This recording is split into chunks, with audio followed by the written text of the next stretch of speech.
A flight attendant thought she could get away with kicking a black cop off the plane. She was dead wrong. The airport was packed, just like any other Friday evening. People rushing, flight announcements crackling over the speakers, the smell of overpriced coffee lingering in the air. Officer Brian Coleman didn't mind any of it. After 3 days at a law enforcement conference in Phoenix, he was ready to head home to his wife and kids in Nashville. He adjusted the strap of his carry-on and glanced at the departures board. Flight 327 to Nashville, on time. Good. No delays. He'd had enough sitting around. A direct flight, 3 hours in the air, and then he'd be home. The boarding process was smooth at first. Brian wasn't in a hurry. He had a window seat, so there was no need to fight for overhead space. He let the crowd push ahead, stepping on last with a tired but polite nod at the flight attendant near the entrance. That's when he first noticed her, a blonde woman in her late 40s, uniform pressed, name tag pinned neatly over her chest. Karen Whitmore, lead flight attendant. She gave a half smile to the passenger in front of him, but barely glanced in his direction as he passed. No greeting, no acknowledgement. It was a small thing, not worth thinking about. Brian made his way to row 14, seat A, tucked near the window. A middle-aged man in a business suit sat in the aisle seat, tapping furiously on his phone. The middle seat was empty for now. He exhaled as he slid his bag under the seat. Home was so close. The other passengers filed in, the usual airport chaos slowly settling as people buckled in, adjusted their carry-ons, and fought over armrests. The middle seat next to Brian was eventually taken by a young woman, maybe in her 20s, oversized headphones already on, fully checked out from the world. Then came the flight attendants with their routine checks. Brian barely looked up until Karen Whitmore's voice cut through the hum of passengers settling in. "Sir, your bag needs to be fully under the seat." Brian turned, surprised. His duffel was tucked in neatly. He'd flown enough times to know the rules. He reached down, pushed it a fraction of an inch further, though it was already secure. "All good now?" he asked, keeping his tone even. Karen didn't respond, just pursed her lips and walked off. Weird, but whatever.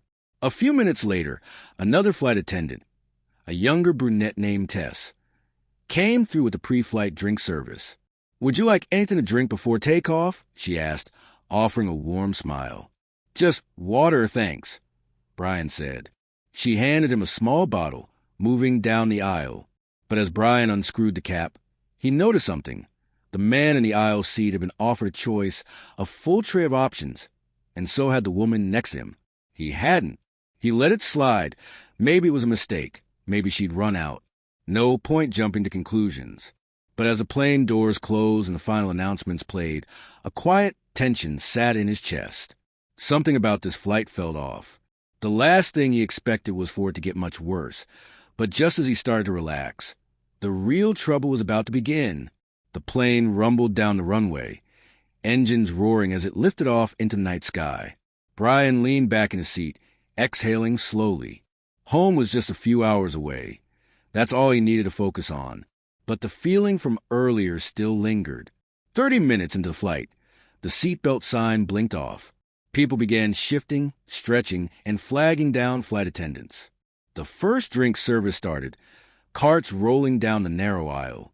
Karen Whitmore was in charge of his row. She moved smoothly, chatting with passengers, handing out sodas, juice, tiny bottles of liquor. But when she reached Brian's seat, her expression hardened, like he was a problem before he even spoke. "What can I get you?" she asked, voice clipped. Brian was about to ask for ginger ale when the businessman next to him cut in first. "Scotch neat." Karen's demeanor instantly shifted. She smiled, making a light joke about turbulence and strong drinks as she handed him a miniature bottle and a cup. Then she turned back to Brian, face neutral again, almost impatient. "Just a ginger ale, thanks," he said. She poured it quickly, barely making eye contact, then moved on without another word. The woman in the middle seat got a different treatment. "Cranberry juice?" "Of course, sweetheart," Karen said, her tone warmer, more pleasant. Brian watched, jaw tightening slightly. Maybe he was reading into it too much. But the contrast was noticeable. He wasn't looking for special treatment. just the same respect as everyone else. A little later, he adjusted his seat slightly, just a small shift to get comfortable. Immediately, Karen appeared again. "Sir, your seat needs to be fully upright," she said firmly. Brian blinked, confused. The plane wasn't descending. No one else had been told anything. He checked the seat, barely reclined at all. "It is," he said simply. She sighed dramatically, placing a hand on the seat and shoving it forward an inch. "Now it is," she muttered before walking off. The businessman glanced over, raising an eyebrow but saying nothing. Brian sat still, exhaling through his nose. He'd dealt with attitudes like this before, subtle but pointed. Small things that by themselves didn't seem like much, but stacked together, they painted a clear picture. Still, he had no intention of making a scene. 3 more hours, and he'd be off this plane for good. But then the situation took a turn he didn't see coming. An hour into the flight, the tension had settled into Brian's chest like a slow burn. He wasn't looking for trouble, wasn't even making eye contact with Karen anymore. The last thing he needed was unnecessary drama. But sometimes drama finds you, whether you want it or not. The cabin lights were dimmed, and most passengers were either watching movies or scrolling through their phones. Brian had just closed his eyes when he heard a voice. "Excuse me, sir." He opened his eyes to see an older man, maybe in his 70s, standing in the aisle, gripping the seat backs for support, his face lined with irritation. "I believe you're in my seat," the man said, voice firm. Brian frowned slightly. "I don't think so," he replied. "I'm in 14A. That's what's on my boarding pass." The man pulled out a crumpled ticket and squinted at it. "No, I'm in 14A. Brian sighed, reaching for his phone. "Let me check my confirmation." But before he could even pull it up, Karen was suddenly beside them, arms crossed. "What's going on here?" she asked, her eyes flicking only to the older man, completely ignoring Brian. "He's in my seat," the man said, pointing at Brian. "I have a confirmed ticket for this seat," Brian said calmly, holding up his phone. Karen let out an exaggerated sigh, then snatched the old man's ticket. She barely glanced at it before turning to Brian. "You need to move," she said flatly. Brian's brows lifted slightly. "I just told you this is my assigned seat." Karen pursed her lips. "I don't want to argue. We can find you another seat. Why should I have to move when I was here first?" Brian asked, voice still level but firm. By now, the businessman in the aisle seat had glanced up from his phone, watching the exchange. A few nearby passengers were also starting to take notice. Karen huffed. "Sir, I need you to cooperate." "I am cooperating," Brian said. "I'm asking for a fair resolution." At that moment, Tess, the younger flight attendant, approached, looking between them. "Hey, is there a problem?" Karen exhaled sharply. "Yes, this passenger is refusing to move from a seat that doesn't belong to him." Tess frowned. "Wait, what?" "He's in 14A, that's a seat." Karen's face tightened.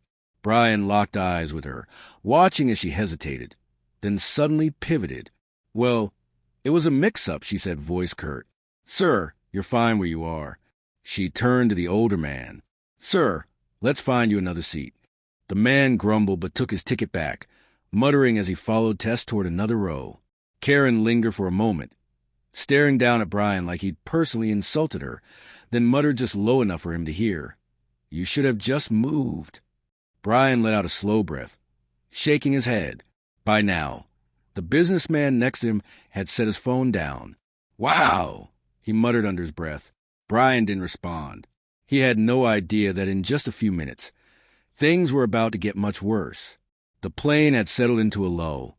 People were dozing off, flipping through magazines or lost in the glow of their screens. Brian tried to do the same, but his mind wouldn't quiet down. Karen's attitude wasn't just unpleasant. It was intentional. He'd seen this kind of behavior before. She wasn't outright aggressive, wasn't making a scene, but every little action had a purpose. Every microaggression was calculated. And now, after that seat dispute, she seemed more determined than ever. Brian took a deep breath, looking out the window. 2 more hours to go. Then it happened. Karen appeared again, this time with a tight, forced smile. "Sir, we have a problem." Brian glanced up, already knowing this wasn't going to be good. "You've been making other passengers uncomfortable," she said, her voice loud enough for people nearby to hear. A few heads turned. The businessman next to Brian shifted uneasily, but Brian didn't move. "Excuse me?" Brian asked, keeping his voice calm. Karen squared her shoulders. "A passenger said you were being aggressive earlier."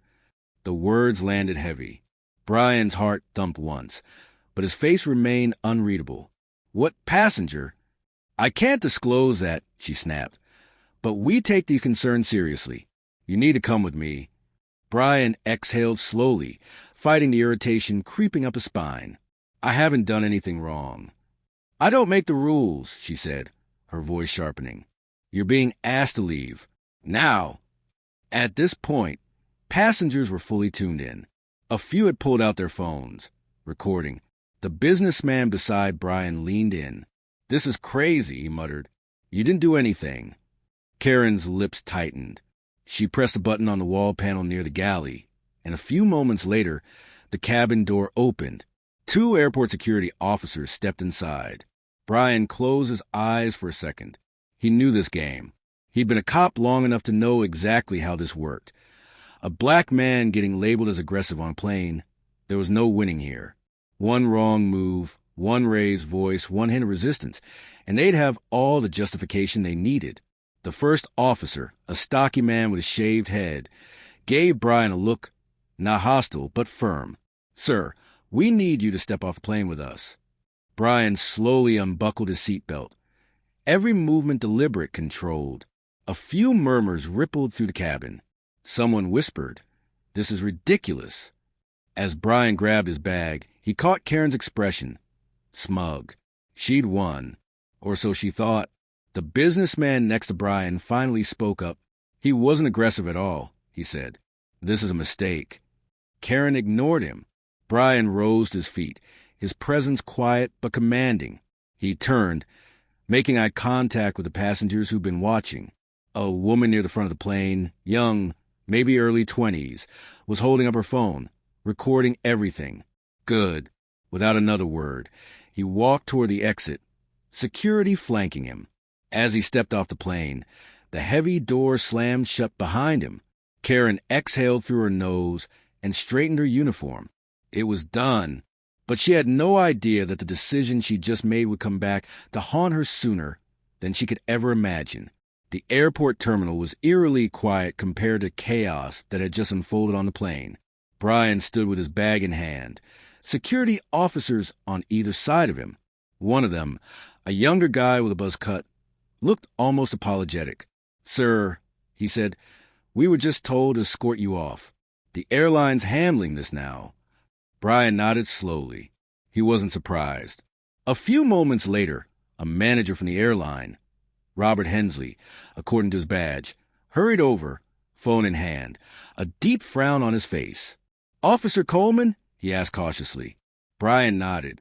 The man sighed. "Look, we're reviewing the situation, but..." He glanced down at his phone screen, his expression tightening. Brian could already guess what was happening. The videos.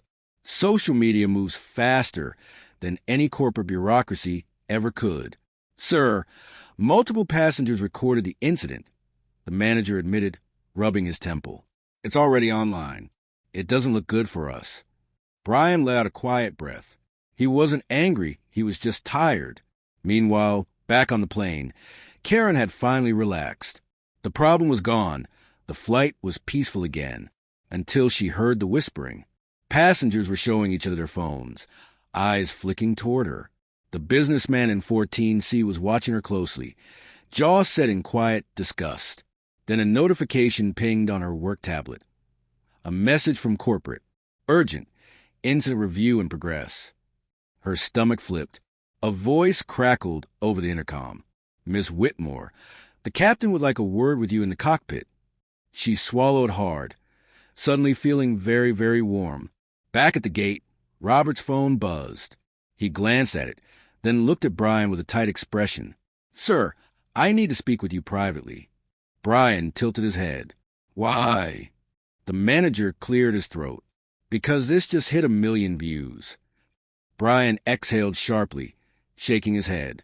He hadn't even left the airport yet, and the world already knew what had happened, and the fallout was just beginning. Karen Whitmore sat stiffly in the jump seat, staring at the cockpit door.